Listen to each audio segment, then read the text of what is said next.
masterpiece. Howdy, and welcome back to... Yeah, okay, the wolf's kinda hot, alright? Sue me. Today we're gonna be talking about Puss in Boots. Not that one. Or that one either. We're gonna be talking about a good movie today.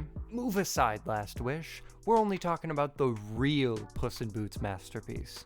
Well, I don't know if The Last Wish is a good movie personally, cause I'm too broke to go see it. I can't afford to go to a theater right now.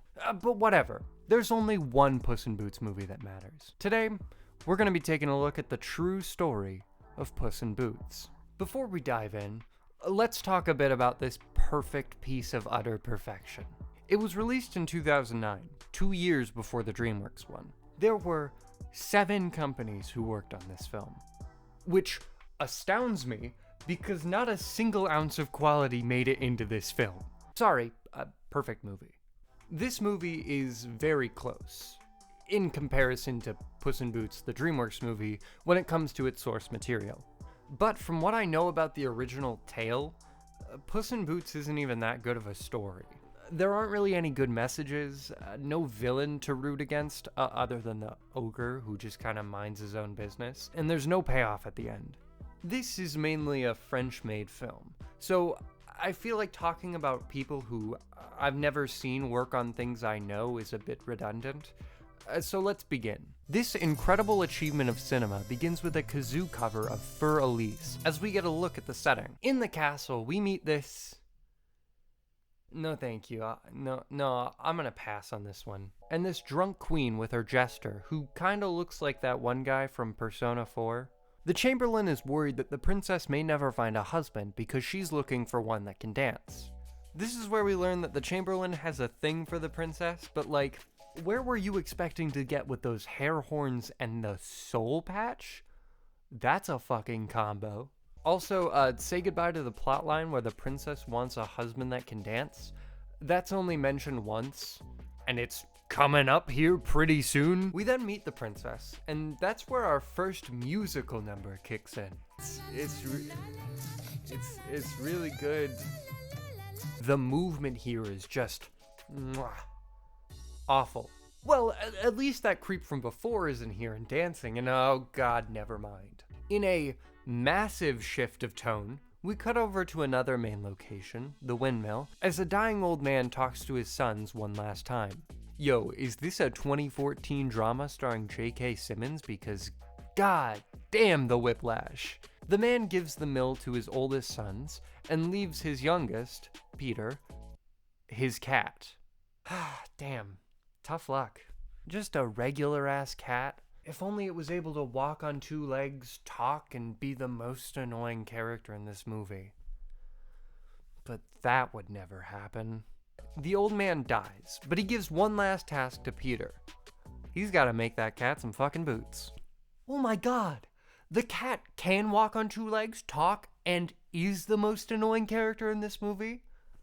Man, I guess this is a perfect movie after all. Side note, the boots make Puss run really fast. Like, there's no other good place to put this because he just runs. It really just feels like an excuse to put him in most of the scenes. Hey, I don't really like the fact that this old man just gave a sentient talking cat to a person. I feel like Puss shouldn't be like a giveable thing, you know? Also, William Shatner voices him, and... Okay, let's be calm. I just meant with higher heels, I could, with the ladies. No, never mind. I think they're gonna be fine. Yeah, he fucking sucks. Back over at the castle, we learn that one of the princess's dancing shoes has gone missing, and that... Oh god! No, kill that! Kill it with fucking... Why is everything in this movie trying to scar me for life? Puss is actually the one that steals the shoe, but he gives it to Peter with a promise that it'll help him marry the princess. Completely unrelated to the princess, this random, mysterious masked woman shows up and she starts dancing in this tavern. This is the only other place in the movie where that whole marriage detail comes up. Puss actually acts like a wingman to Peter here, trying to set him up with this mysterious masked lady. But I don't think anyone in their right mind would let a fucking annoying William Shatner cat help them find love. Fuck this movie for making me say that. For some reason or another, they follow this monkey character to his house and then they just decide to spend the night there. When was this established? That's a good question. A really good question. Dude, this movie is all over the place. They established through broken dialogue that the reason they're here is so that Peter can learn an instrument called the growphone. But in order to do that, he has to travel to the ogre's castle and learn it when he isn't there. Why? I have no fucking clue. The best part is that he straight up doesn't. They spend this entire scene just setting up this like slight little taste of plot, and then they don't do it. Ever. Perfect movie. It's a perfect movie. Just don't question it. Perfect. Puss goes to the king's castle to give him like birds, I guess. And then this guy starts singing.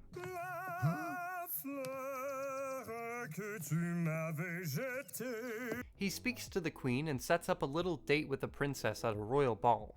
But he lies about Peter being a marquis. What the fuck is a marquis? Hold up. A French nobleman of high hereditary rank. Okay, that's a marquis. However, the little demonic gremlin jester tells Puss that if he's lying, he'll be ground up into hamburger meat.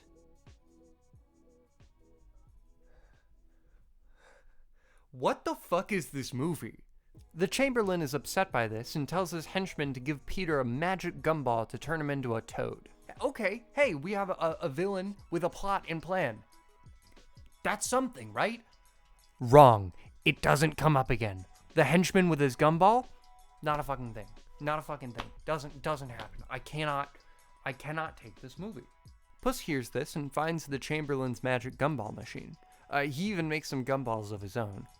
Our three, I guess, main characters head to the ogre's castle. Why? Well, it's not for the reason that they gave earlier, so again, I have no fucking clue. They find this chef guy force-feeding a frog a bunch of food in this dingy-ass kitchen. And in that kitchen, we find the Chamberlain talking to an ogre who then turns into like a squid monster. The monkey character plays the piano and then everything is fine again. I'm losing my mind. I'm not even halfway through the movie at this point. I gotta speed this shit up. Puss makes a plan. For what reason?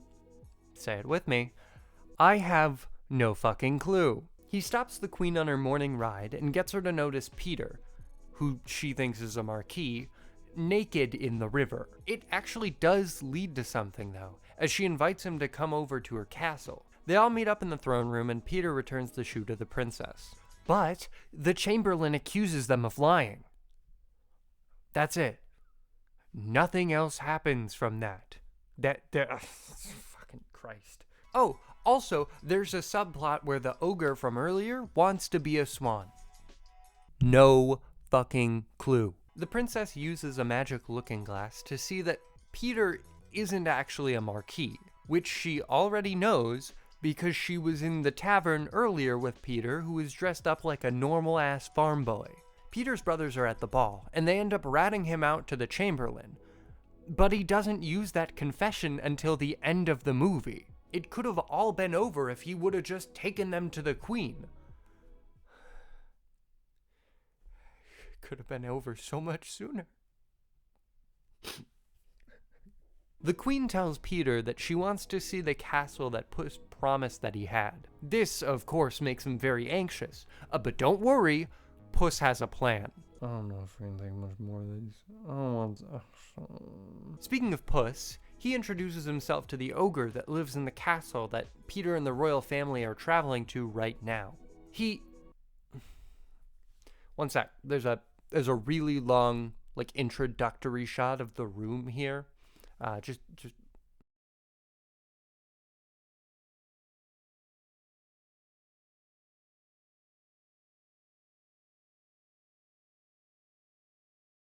Okay, cool. He ends up pissing off our ogre friend here, and that makes him go full Splatoon. You're a kid now, you're a squid now. The crew shows up to the castle, but so does the Chamberlain. with Peter's brothers. They amount to nothing though, because even when they tell the queen that Peter is just a miller, they just move on like they didn't say it. Things get out of hand with the squid ogre, but the princess actually comes to Puss's rescue. The Chamberlain has one final attempt at foiling the ruse, and he finds the ogre as proof that Peter doesn't actually own the castle. But before the queen can see, Puss turns him into a duck. Peter and the princess kiss, they get married, and the Chamberlain gets turned into a toad. The end. Why was this movie made? This story revolves around lies, and they made it a point to keep Peter from lying. Puss is always the one to do it for him, but that never plays into the plot at all, which is weird because a bit of the tension here comes from the fact that the queen will kill them if they lie. In the end, no one tells the truth, and everyone lives a life of lies forever. It's a really good message to the kids. It wasn't funny, it was ugly as sin. The music triggered my fight or flight multiple times. William Shatner triggered my fight or fight the entire time. And no hot sexy wolfman. Straight up. 2-. Adios.